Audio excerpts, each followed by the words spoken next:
Hello, and welcome back to Fulfillment Therapy. My name is Maddie, Kendra Nilsson's COO, and today you'll be listening to episode 286, Negative Core Beliefs, Are Childhood Patterns Disrupting Your Marriage? With Tarah and Kerwin. We hope you enjoy. Welcome back to Fulfillment Therapy. Today we have special guests Tarah and Kerwin, and they are the founders of Relationship Renovation, a counseling practice based in Tucson. Through their in-person sessions, podcasts, online programs, and YouTube channel, they help couples around the world strengthen communication, deepen empathy, and create more connected, resilient relationships. We are so excited to have you on the show, so thanks for coming on today. Thank you, Kendra. Cool to be here. Yeah, and always to just talk briefly before our podcast to get to know you, and it's just a good energy vibe, so I love it. Oh, for sure. So tell me a little bit more about the business and how you guys got to this space. I mean, it's been a long road. A lot of our story kind of involves the two of us. We got together a little bit later in life. We had a blended family. We were both therapists. Working in an eating disorder residential facility. We were totally in love. And my kids, we only had half of the time. So these very fun weekends every other week. Then we got married. We got pregnant on our honeymoon with twins. Yeah. Let's just say our life got crazy quick. I went from 0 to 4 kids in a year and a half. That's significant. And I always had a marriage counseling practice on the side. I've been doing couples counseling since I was 24 years old. I always loved it. I never made it a full-time job. It was always just a side private practice because I love working with a team. So I waited to get married. I think we were 38 because I was 38. I make sure the person I married was a therapist. He was just an awesome guy. We meet, we fall in love, we get married. I come back, we're pregnant with twins. I'm like, what? This is awesome. And I didn't know the word colic. I didn't know what that was. I thought it was like hay fever. I didn't know. Well, both of our twins were born with colic for 9 months. And so my world just turned upside down. I was nursing every hour. The babies would not stop crying. I hated EJ. I did. I was like, how could you do this to me? I'm being punished for everything I've ever done bad. That's what I thought. And I just remember thinking how overwhelmed I was and how much resentment I had towards EJ and how did our life end up like this so quickly? I have these 4 kids under 5 years old. I had to stop my work. I couldn't go back to work. EJ had to take over my whole caseload. So he was gone until 9 o'clock at night. And that's when I was like, okay, I could either leave right now because this feels awful and I don't know what this is. And I've never been so overwhelmed in my entire life. Or I'm going to call EJ crying and say, if 2 therapists are having this hard of a time with this transition, we've got to help other couples in our community. And that was the start of our couples counseling center in 2016. So the twins were born in 2014. And then EJ and I had a ton of stuff to figure out in that year and a half. Like, what is happening? What's being triggered? Why are we so overwhelmed? Why are we fighting all the time? Why are you avoiding me? Why am I nagging you? Blah, blah, blah. And so we created wellness within us. And then we looked at how we did that and then created this, it's like a model, relationship renovation model. And the 2 of us started with couples in Tucson. We're like, we don't know if this is going to work. Just know that we're still together. So that's okay. I mean, I think what we realized was that even though we loved each other so much and we had so many things that we needed to be literally it was a part of our existence, figuring out how to become our best selves together, how to use all the suffering we were feeling and all of the complications and all of the negative core beliefs that were coming up for each of us. Yeah. And it was like, we had to work at it every day. Yeah. What we then thought was well, this has got to be this is what everybody's going through. Yeah. Everybody's got a different story. Everybody's got a different stressor. Everybody's got a different past. But this is a process that we really believe can help a couple evolve together.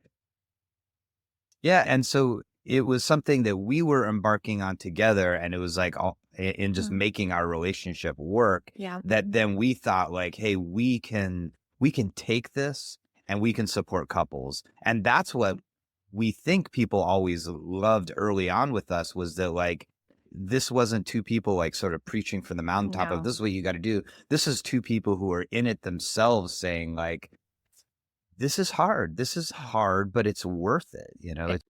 I love that you said that because I remember how much I loved EJ, like even in the overwhelm and the resentment. And he would come home from work and I'm like, how dare you? Like, you get to be out there and I'm here milking. Like, that's what I felt like. And I remember, like, I love him. Like, I remember our wedding day. I remember when he proposed. I remember all of these things.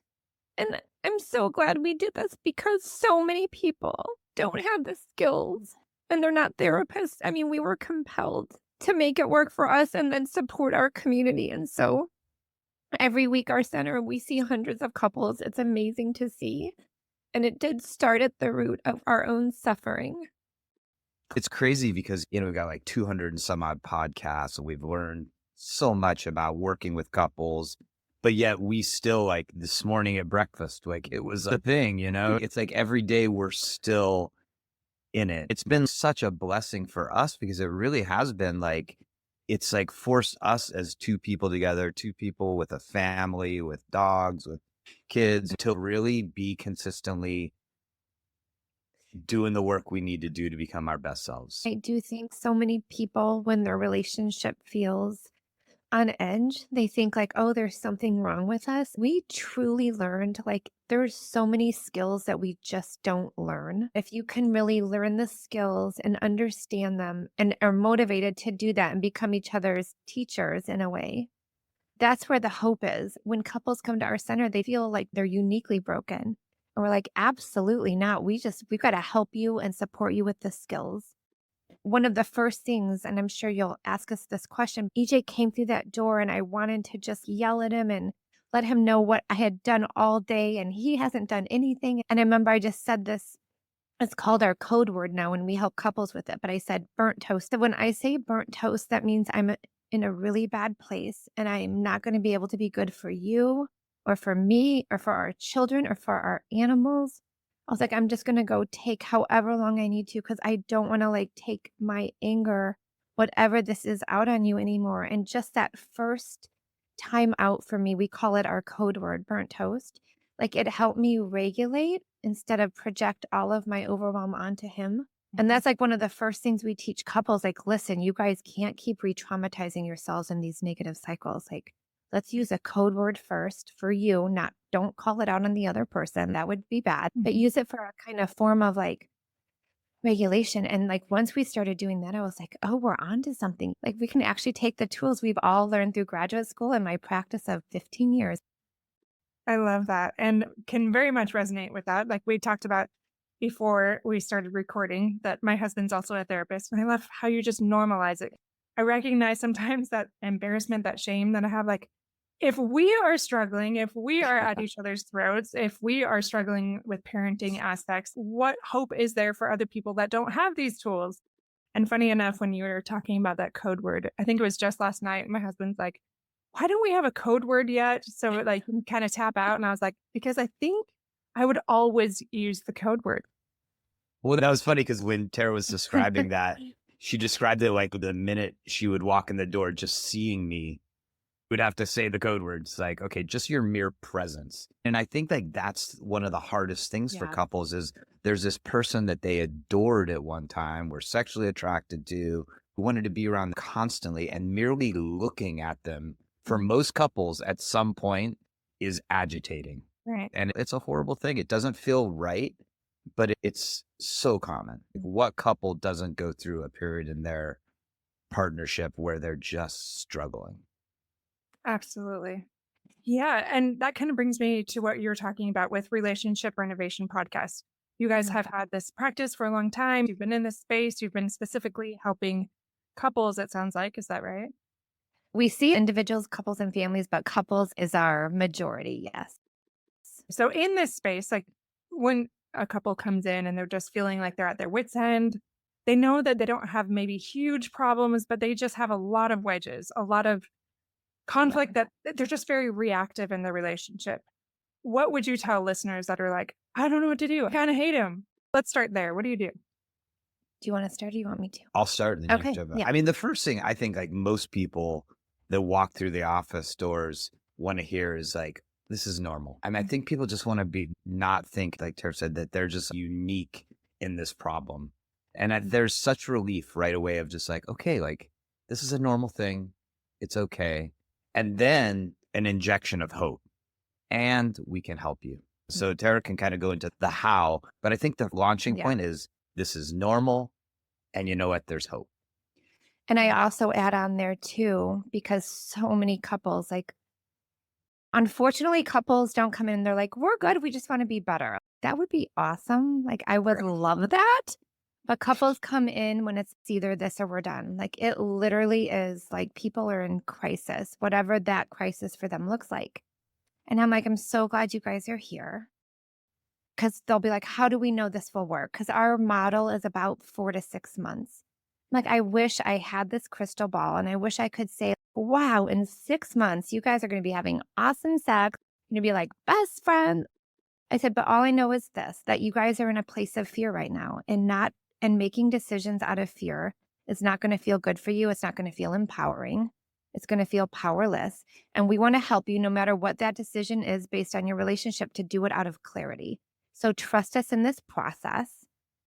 Trust us in this model. I always show them an outline of the model because we really start from the very beginning and do a full assessment of the couple's relationship and then take them through their genogram and timeline and early childhood. Like, we help them build compassion for each other, because what happens is they realize, oh, you don't think that you avoid me in distress, but actually you avoided distress when you were younger. Like, you used to go hide in the closet when your dad yelled. Through our early attachment process, they really start to build compassion for one another and see each other in a different light. Like, oh, it's not just me she hates. She just doesn't know how to regulate feelings of anger, because if she did, that would not feel safe in the childhood home. We use a lot of attachment and family systems work. And then we just build a ton of skills. Like, what did you guys learn about sex? Oh, to either not do it unless you're in love, or that it's shameful. We want to help you create a whole new narrative around that, because we didn't have the skills to talk about sex or intimacy and feeling deeply connected. Most of us, some of us do. Maybe if you have therapists as parents, our kids are like, Mom, stop. And so, yeah, it's like a whole thing of, first of all, clarity over fear, building the compassion first before talking about anything difficult, because they're not going to hear it differently. Couples will try to rehash the same thing. I'm like, listen, you are not going to hear it any differently right now. Would you guys trust that I'm willing to go this route first, and then we can talk about it differently? And I think because we're pretty confident in the work we've done, people are willing to like trust us. But people come in, they're like, we just want this fixed in 5 sessions. We just want to talk about the affair. Well, we just want to have better communication. Yeah, I think that that's a big part of it also, is that like you're in good hands, because they've, again, by the time they've gotten to us, whatever level of dysfunction is happening in their relationship, they feel like they have no idea what the heck we can't talk about anything. You hear that so much. Like, there's nothing we can talk about that doesn't lead us into some level of discomfort. And that you're just like, okay, I can help you out. You're in good hands. You can trust in this process. Like, people are just like, oh, thank goodness. It's like why we go to a doctor. The same thing. It's like, God, my shoulder's been killing me. And when a doctor looks at you and seems like he actually knows and is, okay, I can help you out, that is like such a relief, right? Because you're just like, oh, this person can help me out. And so that's a big part for us in our own work, but then also working with others, with other therapists, helping them develop into confident therapists who can engender that sort of feeling in a person, like, oh, this person actually knows what the heck is going on and can help me. That is so huge, because 2 things. One, we don't get a ton of training to do couples work in grad school. And so therapists have great hearts, right? They want to be helpers and they want to support. But couples is a whole different dynamic. And so we have a lot of couples that come in, they're like, well, we've been to therapy before and it didn't work. It's not that they've been to bad therapists, but you have to really understand couples dynamics to make sure that psychoeducation from the very beginning. You guys, this is not going to be easy. It's going to be like a roller coaster. There's going to be a time when you want to quit. And guess what? That's the time when you want to stay, because that's when homeostasis is disrupted. Telling and psychoeducating couples early on about the process helps them prepare, because then like 5 weeks later when they're like, we're not coming back ever, this is not working. I'm like, wait, this is happening. Do you remember when I said that you guys are going to want to quit and it's going to feel awful and you're not going to want to come back? That's because things are starting to shift, but we're afraid of shifts, right? We don't want to get out of homeostasis. We want things to stay dysfunctional, even though we don't want things to stay dysfunctional. Well, and a good guide knows how to prepare their person for where they're going. Like if you're hiking the Grand Canyon, you're about to come up to a bunch of switchbacks and it's gonna be an hour of hard work. You want to tell somebody, we're about to hit a really tough patch, but we're going to get through this. And this is what it's going to look like. Because if the guide doesn't have that understanding from working with couple after couple after couple, then when they're surprised by a disruption in homeostasis and they're like, oh my God, what's happening with this couple? You know, their nervous system gets dysregulated. The couple, they're dysregulated. It's like, well, who's going to keep our feet on the ground? Like, who actually knows where we're going here? And, and couples crave that in a therapist and a coach. And Kendra, to come back to your question, when you're like, what do you just say when that couple comes in? She's just, I just can't stand him anymore. We have this sign in our lobby. It says, our partner is our greatest teacher. Be patient for the lessons. We're like, how is this feeling? How is this situation going to help you grow into a better person, regardless of this person right here, right? Because we know that triggers are very important and they're signs that maybe there's something blocked in us and we can grow from that. And they hate us when we say that. They're like, no, but it is really him. And I'm like, okay, we'll touch base in 3 months and we'll see if you have the same feeling. I love you speaking to those things. And if it's okay, I'd like to turn it around because this is an unusual setting where you're both therapists and you said your listeners and also your clients connect with you more because you normalize it. You tell them this is something that happens to us as well. So what do you guys do? You talked about being young parents, but what about even, how many years have you been married, by the way? And 13, so like 12, almost 13. Okay. My husband and I just had our 20-year anniversary. Yeah. Oh, that's amazing. Thank you. But anyway, so yeah, over this period of raising kids and the friction that goes into that and the back and forth, and it's a lot. So how do you work through that yourselves personally? Like it's one thing when you're working with clients, but then another thing when it's just you both alone at home. Yeah. Do you mind sharing some tips that have worked for you personally? I think a big thing for us over the years has been learning to accept but challenge the other person's way of doing things. Because the reality is one of the biggest points of friction for Tarah and I, we'll just go straight there, is that we react to situations very different. We'll just take the instance is that like we have a morning routine that is extremely busy. We wake up at 5:30. The kids have to leave the house at 6:50.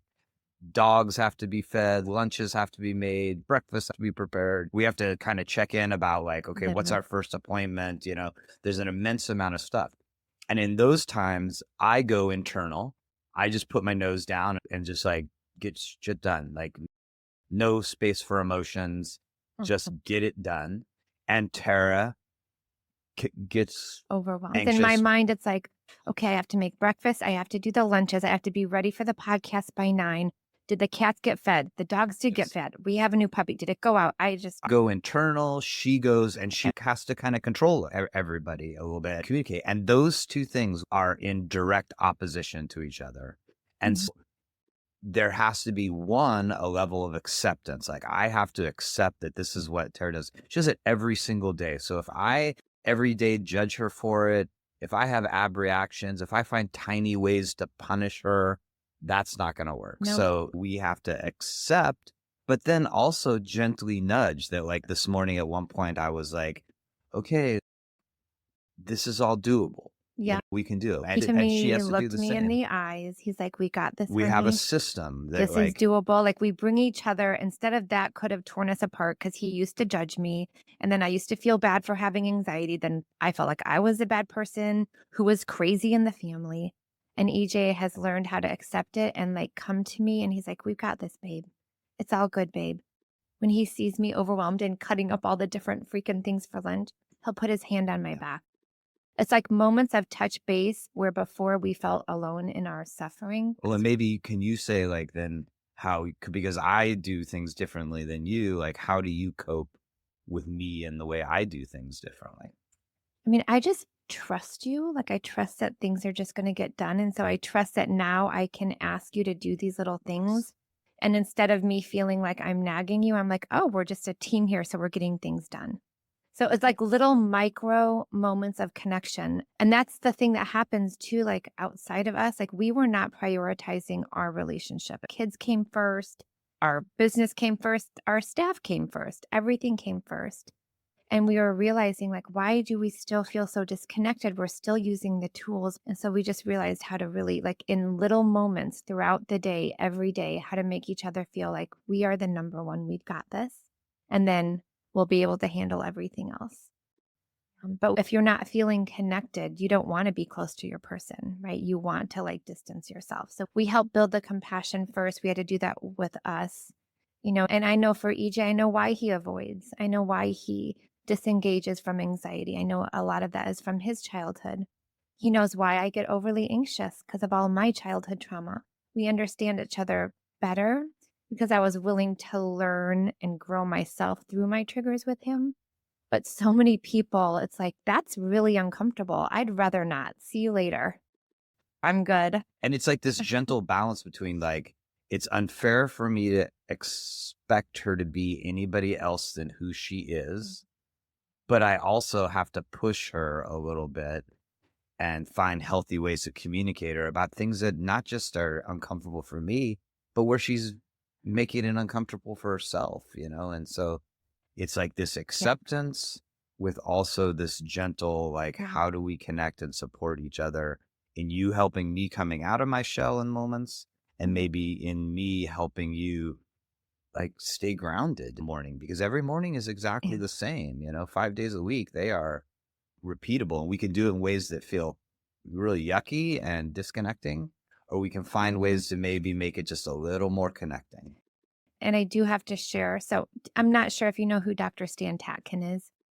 Oh, he's amazing. He runs Pact Therapy in California. He's written so many books, and he's kind of like the mad scientist of couples counseling. That's what all of marriage therapists call him, like the mad scientist. Well, he's been on our podcast a couple of times. We went to one of his retreats in Spain. It was amazing. And he came up with this idea of the triple Ps: predict, plan, prepare for everything. And I was like, oh my gosh, that's amazing, Dr. Stan. It's predict what could happen. Tara's going to get anxious in the morning. EJ is going to get reactive to her anxiety. Plan. Okay, in those moments, EJ comes and he touches me and he's like, it's okay, babe, we've got this. Predict, plan, prepare. You are like basically making sure that whatever could happen, you got a plan for it. Yeah.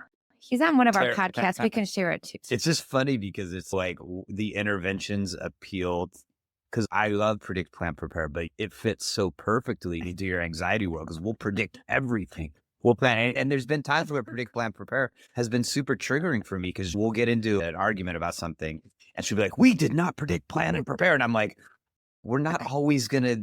And so it's but funny. It is very useful, Kendra. Yeah, but it's just interesting how we react differently. Even the tools, like one tool to Tarah might be the panacea, and to me, it's like predict, plan, and prepare is a little overwhelming. My goodness. Well, the reason I'm smiling is because this resonates with us. Maybe I'm a little more of a Tarah, and I can totally see my husband being more of an EJ. Yeah, it resonates with all of us, right? Whatever tool resonates with each person. You're talking about. What I hear you saying is like the narrative, kind of changing it from like the other person is not the enemy. It's just about micro connections. Maybe it's about predicting, preparing, planning and preparing. But whatever it is, it's starting to change that view that like we can be one instead, or maybe not even one. We can just be more connected in the things that come up instead of alone in our suffering. You said it right there, Kendra. Like, it's trust now. Like, before, EJ and I didn't think there was always a threat to our relationship. It's like, I'm leaving. I'm out of here. I have a twin sister. I was like, I'm going to Kentucky to be with my twin sister. Okay. Like, see you later. Now that we've built emotional safety, I would say if anybody listened to our podcast, the number one topic we talk about is emotional safety, because now we can go through these difficult times, which we're going to, but there's no threat to our relationship. We know we will get through it. It might be clunky. It might be uncomfortable, but there's no threat. And couples, like when they finish whether it's someone, going through counseling outside of here or at our center, like building that emotional safety and being able to get through difficult times without that threat, that's freedom right there. It's not like you're not going to have difficult times. Oh, you will, but you're going to get through them, and you keep building that trust, like we can handle this now. And I think that's another psychoeducation piece for couples, because they think, oh, you mean like we're not going to argue anymore? We're not going to can't stand each other anymore? I'm like, no, that'll happen throughout your lifetime together, but you'll be able to like trust that you can handle it now, instead of, again, like you said, see your partner as a threat, which is what we were starting to do. And that was awful, because I love EJ, but he was definitely like the monster to me. I was like, how dare you give me all this stress? Especially when life is so overwhelming. Like you just gave a perfect example earlier of the morning routine. Like this is how parents roll, right? Like it's not just then, it's in the evenings. It just seems like it's always this go, go, go, and it's hard to connect. Thank you so much for joining us here today. As always, check out our website, fulfillmenttherapy.org, to find more information about how you can help your family through our courses, our blog, and signing up for a newsletter. As well as, just a heads up, we will be changing our scheduling for our podcast going forward in the future, so be on the lookout for that.